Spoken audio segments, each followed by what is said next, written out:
Grabe, walang plano.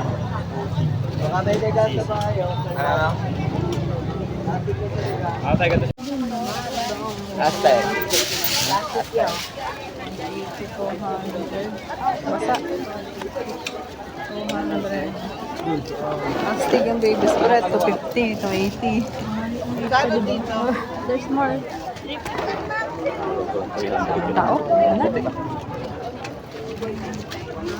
Omo. Tao? Wala, yan na. Ito ma.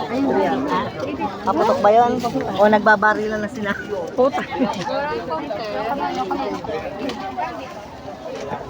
Sa tanggap. Ayun sa kabila.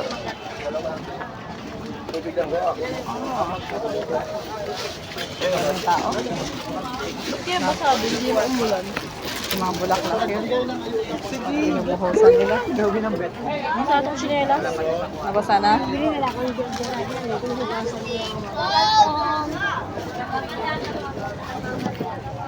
Wala, mahal ang mga bulaklak. Tayo mabigay.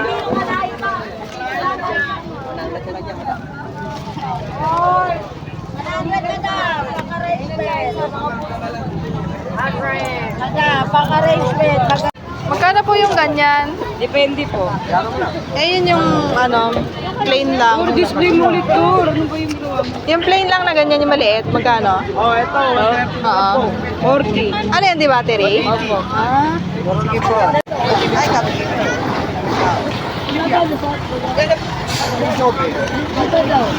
Nakaano pa rin?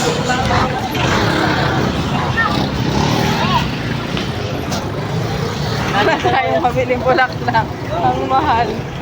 Nakatiting.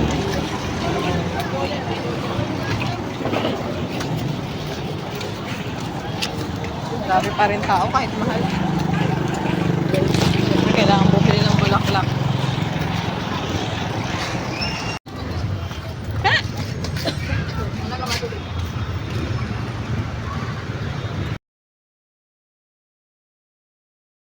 Magkano dito po?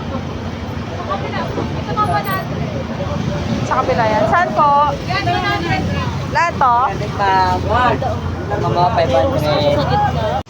150 po yan. Naku. 300 yung price.